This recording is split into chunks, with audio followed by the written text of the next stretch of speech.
Good morning, good afternoon, good evening, wherever you are right now. This is your servant.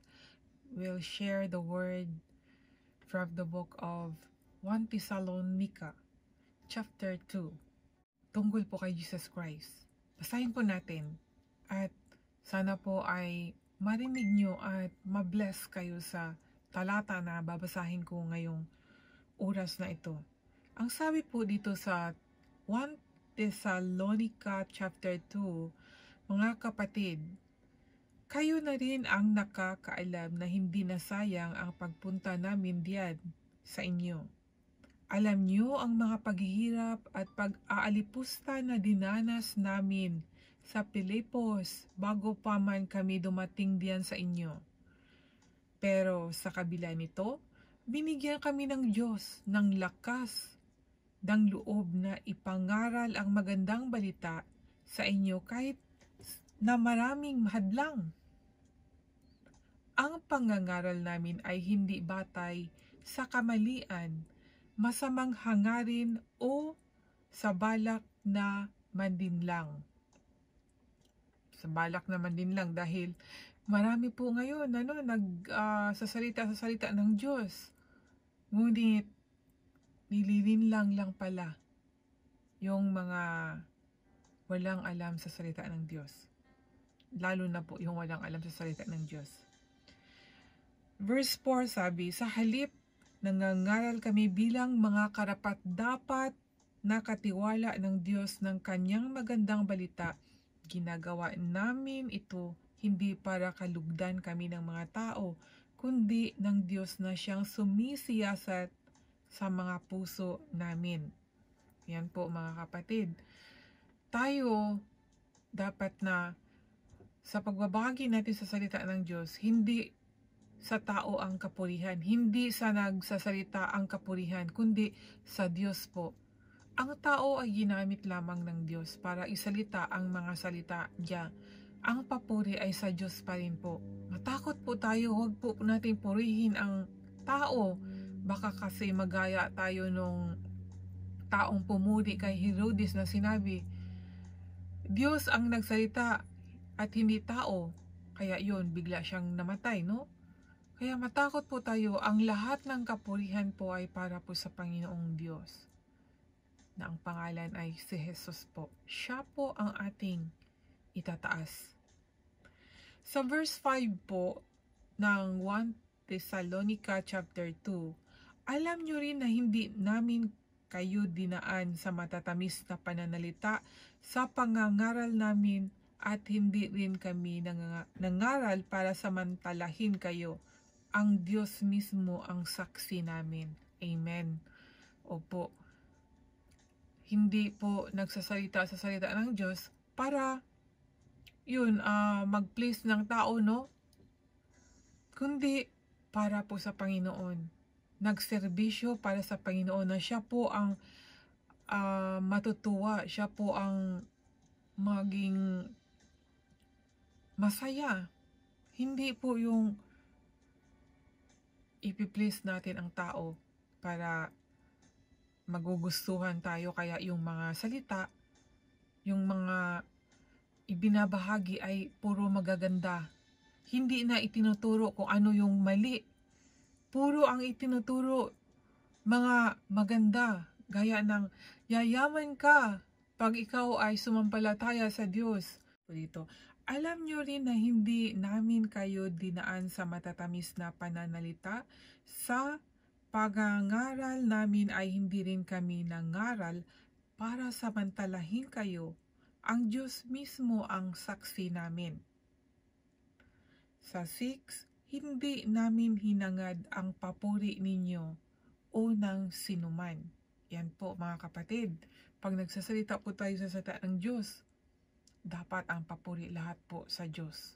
Hindi po sa tao o sa nagsasalita tungkol sa salita ng Diyos. At hindi po tayo dapat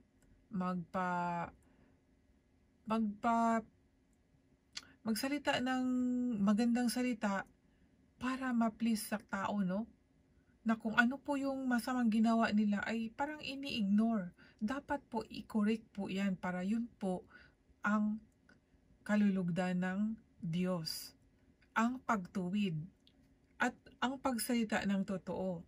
Itong sinabi dito sa 1 Thessalonica chapter 2 verse 5 at saka sa 1 Corinthians chapter 2 verse 4 ay magkahawig po. Ang sabi po dito, at nang mangaral ako sa inyo, hindi ako gumamit ng matatamis na pananalita batay sa karunungan ng tao, upang kumbinsihin kayo. Sa halip, pinatunayan ng banal na espiritu ang aking pangangaral sa pamagitan ng kanyang kapangyarihan.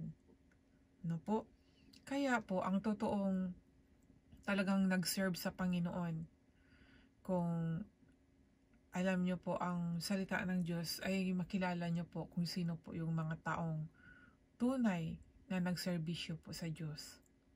Dahil makikita po natin, hindi po naghahangad ng mga ano-ano mang bagay na kagaya ng sinabi dito, na hindi naman, sabi dito,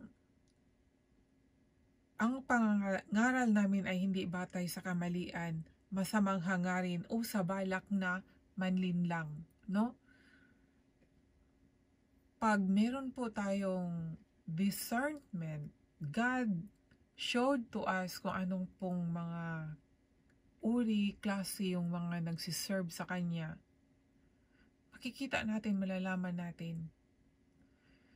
At kung ginagamit lang yung salita niya, para nga dito, manlinlang, para sa sariling layunin po. Dahil itong salita ng Diyos ay totoong makapagpayaman din po sa isang tao. Lalo po kung magaling po siyang magsalita ng matatamis na salita. Ngunit tingnan nyo po, pag ang tao ay totoong nagserbisyo sa Diyos, masakit man yan, sasabihin po niyang totoo. Masasaktan man yung nakikinig, sasabihin po niyang totoo. Dahil ang main purpose kung bakit sinasabi niya ang katotohanan, para po ang kanyang kaluluwa ay maligtas. Masakit ang totoo. Yan po. Kaya nakaka-bless para sa akin. Masakit minsan. Pero sabi nga ng Diyos na be humble and confess, no? Alam ng Diyos before we confess, alam na niya kung anong iniisip natin, ano ang ating naramdaman, may galit tayo sa puso natin. Before pa natin yan sasabihin, before pa natin gagawin, alam na ng Diyos. Confess it. Para ma-open po, huwag pong ikimkim sa ating puso at isipan. Confess to God. So, hanggang dito na lang po ang pagbabahagi ko po sa salita ng Diyos, na huwag nyo pong kalimutan na mayroon pong nagsasalita ng matatamis na salita. Nasa sa inyo po yan. Kung ano po yung gusto nyo pakinggan, hinahanap ninyo po yung taong nagsasalita ng matatamis, ngunit wala namang pagbabago sa sarili. Dapat masakit man, at least may nabago. Nagsisisi. Nagpakumbaba. So hanggang dito na lang po, and God bless you po sa inyong lahat. Thank you so much for watching my videos. Until next time po, God is watching us.